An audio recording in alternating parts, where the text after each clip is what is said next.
Some weirder versions of the plague would be a rolling ball of yarn.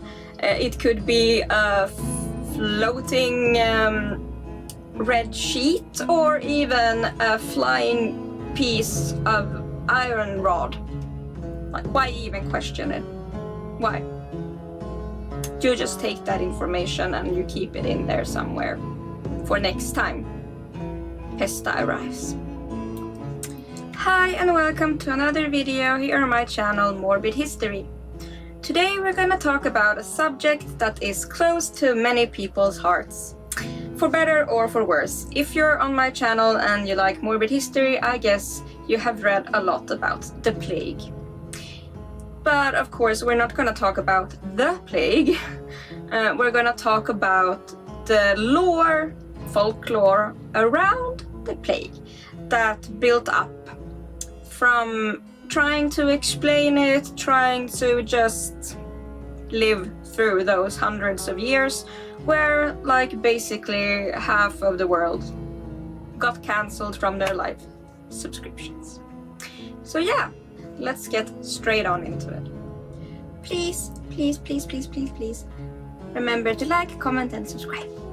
Also, and check out my merch and my jewelry. I make jewelry now. Please check that out. I'm gonna link everything down there if you wanna support this little low-functioning autistic hermit.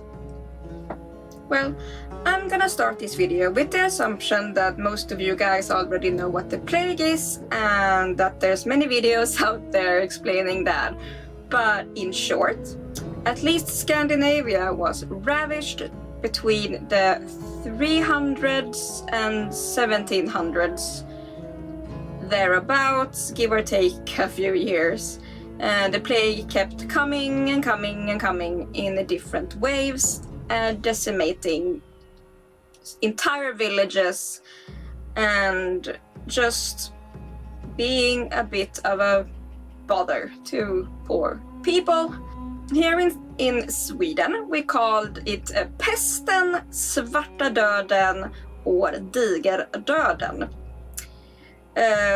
Because the symptoms of course were like these big swollen lymph nodes that would turn kind of black, your skin would turn black, your tongue could turn black, and that's svarta döden, black death. And then of course we had digerdöden, as I said, and that just meant the big death. And plague and pest is pretty much the name of the disease. But what we're interested in here is what was the lore behind it. How did people try to explain the plague? Not from a Christian standpoint, of course, where they were just like, oh my god, it's God hating on everyone, and you get plague, you get plague, you get plague. Not from that standpoint, from more of a folklorian perspective. The disease turned into its entire own entity who could take on many different looks and roles. They were always though seen as a lone spirit that wandered from town to town, causing these outbreaks.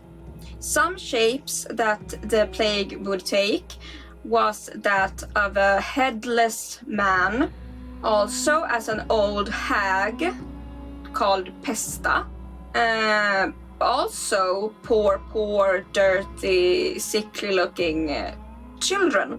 The similarities between these were though that they were usually carrying around a rake. Some weirder versions of the plague would be a rolling ball of yarn.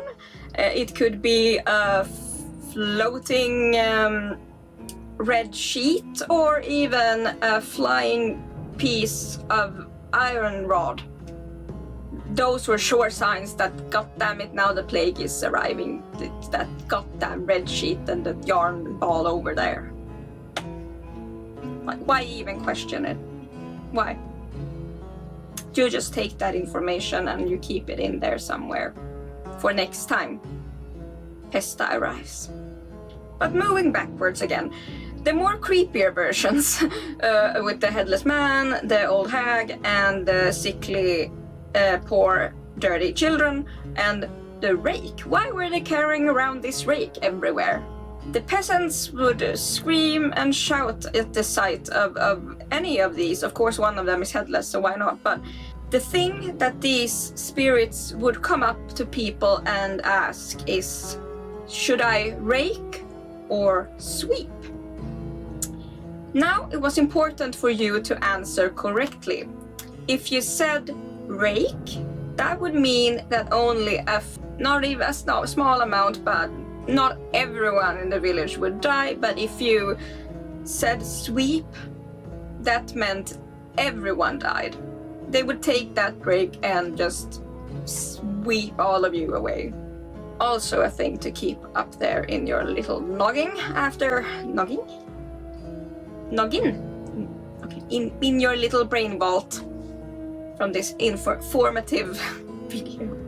And with the rakes, I have two short stories about that. One of them is about a man who was walking about and saw a small, very dirty, sickly looking boy just raking away at the ground.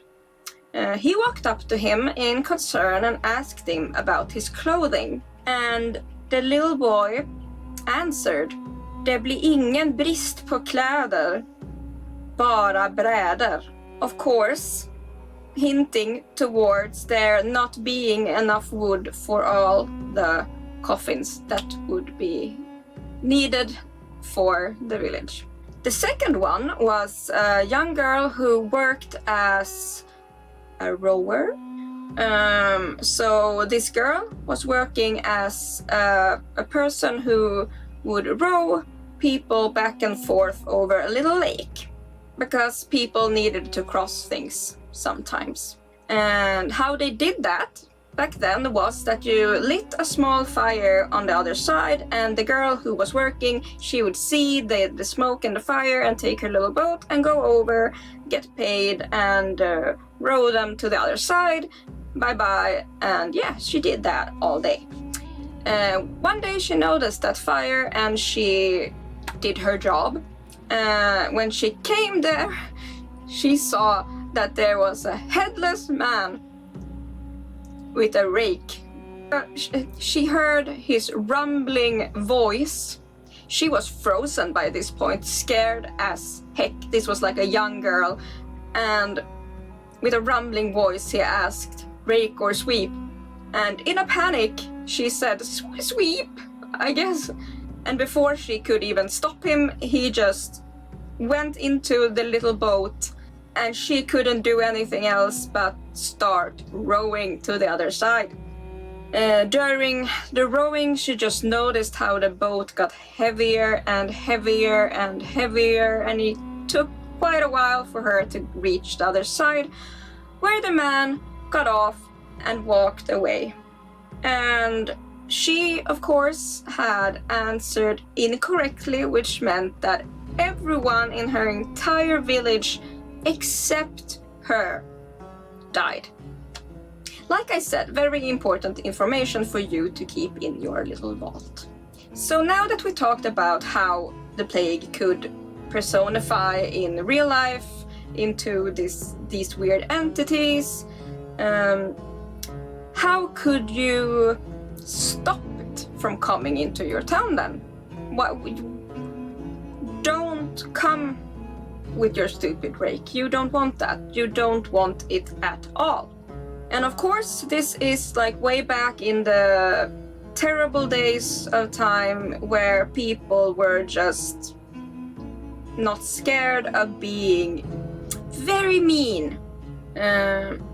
I'm gonna take the non-mean ones.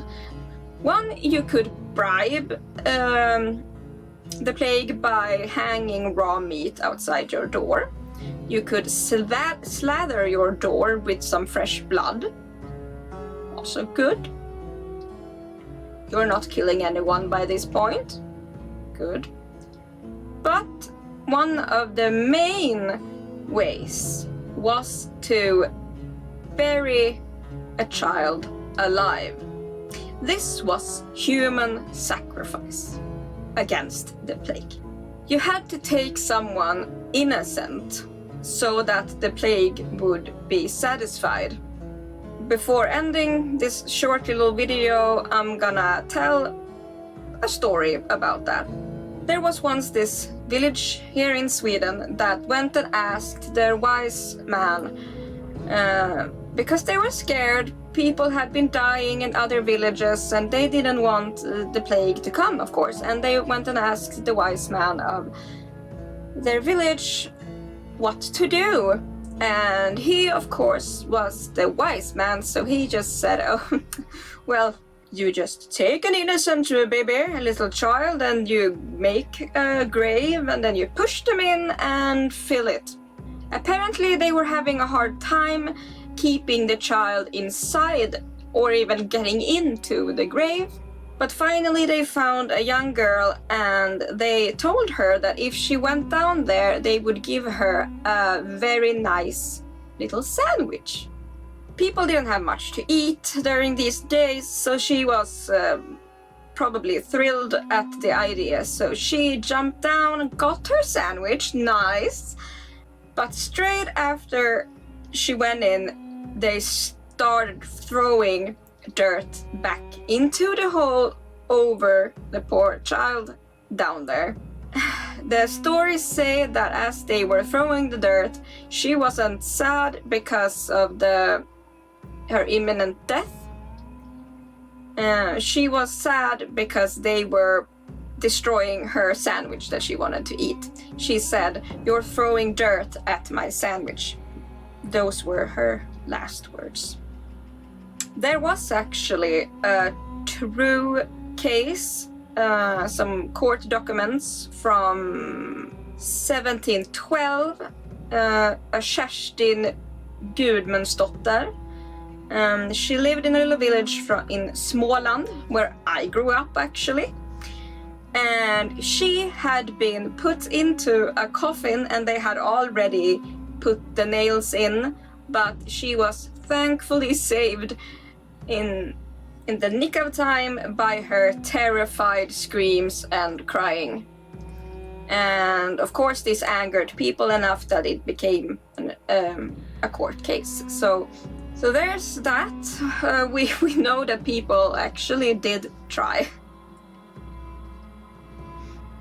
to bury children. Not that it helped, of course, like we already know that. Now you can bury all your freaking children if you want, but plagues kinda come and get you anyway. Stupid people. Yeah. Anyway, I hope you enjoyed this very short but hopefully informative video. Like I said, please comment, like, subscribe, share if you want to.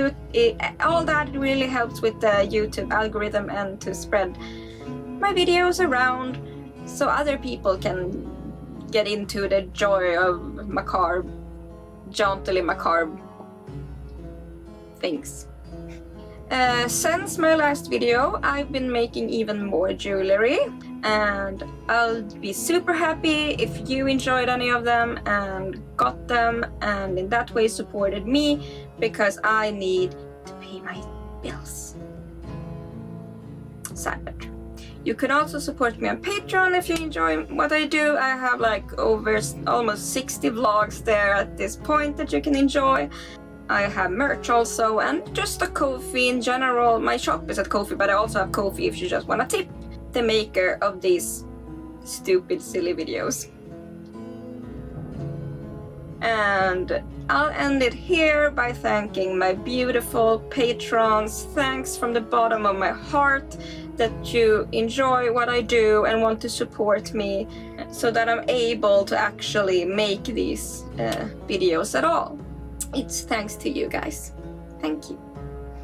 Hope everyone's doing amazing, and I'm gonna go and celebrate Swedish Midsummer tomorrow.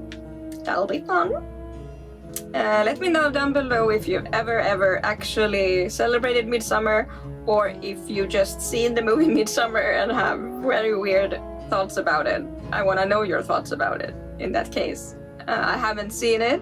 Should I? Let me know. Stay safe, stay hydrated, and I'll see you next week. Mwah. Big hugs!